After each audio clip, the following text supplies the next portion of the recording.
Today, we are talking about ADHD and boredom. So, boredom for people with ADHD isn't just like meh boredom, right?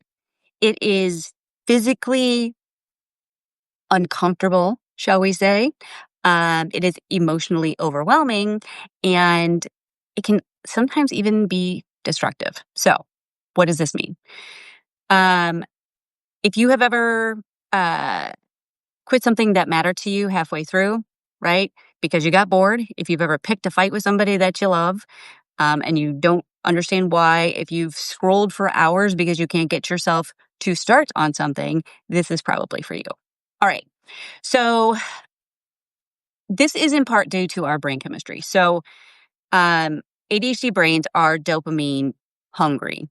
Okay. Dopamine helps to regulate attention. It helps with motivations and the feeling of reward.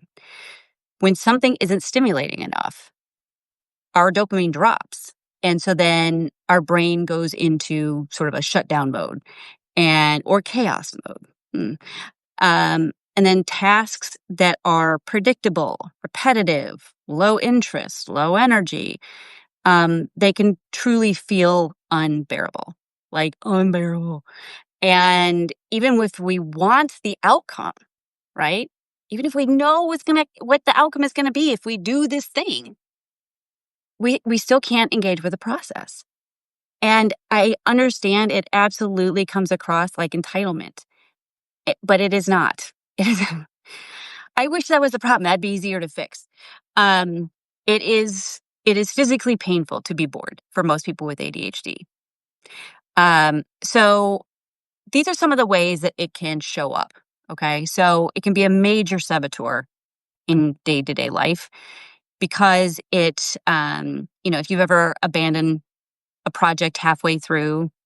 I mean, how many of you have like the hobby graveyard in your houses, right? You know what I'm talking about. You were super into it, got all this dopamine buying all the stuff, and then just sometimes even just the waiting for the stuff to arrive gets you bored enough that you move on, okay? Or the task itself, the project itself, you get into that boring part of it, right? And you leave it to the side. Starting 5 projects and then finishing none of them because all or nothing thinking. Picking fights with the people that you love. If you've ever found yourself like poking the bear and not really understanding why you're doing it, it is probably because you're low on dopamine. And when you do that, it gives you some adrenaline, which is like a shot of Adderall. Drifting from jobs, hobbies, relationships that you once loved. Um, and then feeling guilt or shame for needing so much stimulation when it is not your fault. All right. So, what are some things that can help with this? Because this is a really common challenge for us, right? We have a very interest based nervous system. And so, when the boredom kicks in, it's tough. And the reason I'm bringing it up today is because, in part, it is summer. And if you have ADHD, I can promise you probably at least one of your kids has it too. Summer, there's no structure. And about this time of the summer, the boredom starts to kick in. So some of you may also have some bored kids. So um, ask me how I know this. All right. So, first thing you want to try to do is prep your dopamine. If you know you're going to be doing a boring task, whatever that task is, do something to up your dopamine, whether it's, listening to songs you really like, a podcast, getting a healthy snack, a cozy hoodie, something that just makes you feel comfortable, um, something that's comfortable or novel. Novelty also kicks in dopamine. Break the boredom loop with just micro shifts. It could just be instead of sitting at your desk, you stand at your desk. Like I have a desk that I can move up and down, and I forget it does that sometimes, but it does, and it does help. It could just be stretching, going and getting a glass of water, just something to kind of break it up a little bit. Movement equals stimulation, right? And that stimulation could be just enough dopamine to help you, refocus and get back into things. Using timers to add urgency.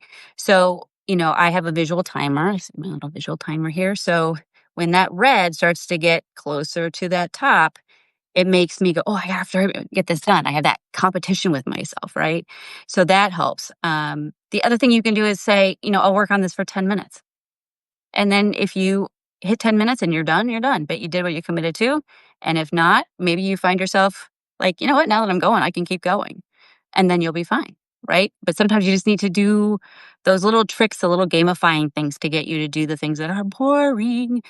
Um, and then rotate tasks. So instead of just powering through and hating every minute of it, maybe do like 10 minutes of the boring task and then 5 minutes of something fun and then come back and do 10 more minutes of the boring task and then do something else that's a little fun. Just like mix it up a little bit. Our brains just need that novelty.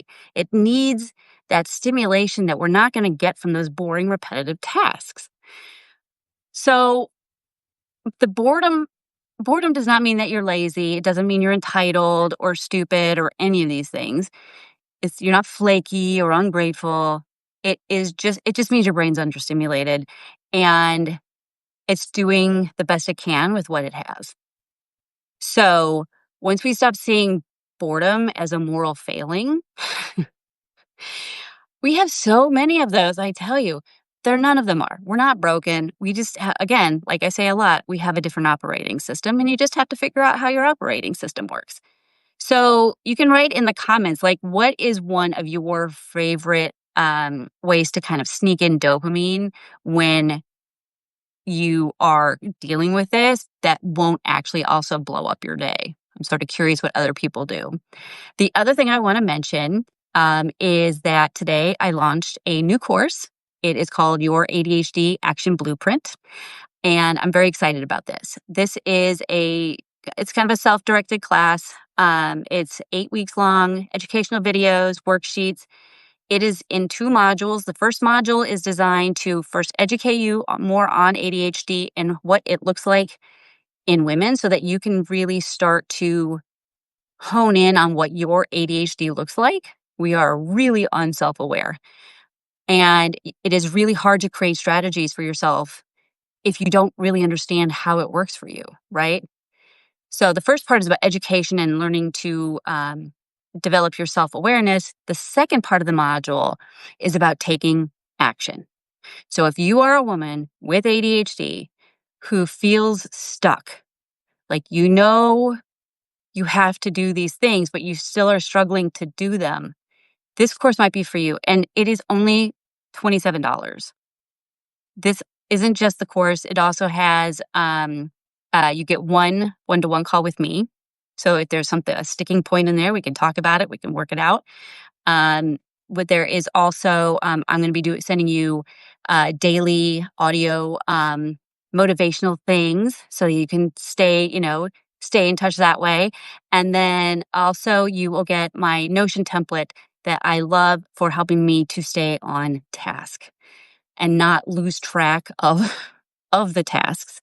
So this is a huge value. It's only $27 in part because this is the first time I've launched it. And, there's probably going to be a few hiccups, but I think it for $27 because it's worth way more than that. So definitely check it out.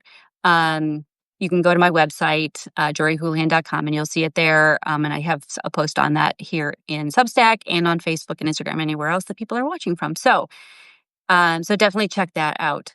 I am so happy that you are here. American Mom, you are here every week, and I love it. I love it. I love it. Thank you. I will be here next Tuesday. I cannot remember what the topic is for next Tuesday, but I will be here. And as always, if you have suggestions, definitely please put them in the comments so that I can take a look at them and see where I can fit them into my schedule. Because I always, of course, want to talk about things that are currently relevant for you guys. So I think that is it. So hopefully today's Topic Tuesday will help you overcome your boredom issues, because I certainly have them as well. But these are things that I know have helped me and my clients. And so I hope they help you too. And also, for those of you who are paid subscribers, tomorrow evening is my live Q&A. So if you have questions, definitely show up, or you can send them ahead of time. I posted a note about it, and there's a link in there for how to send questions ahead of time, or if you want to ask them anonymously. And so I will hopefully see some of you there. All right. Have a great day.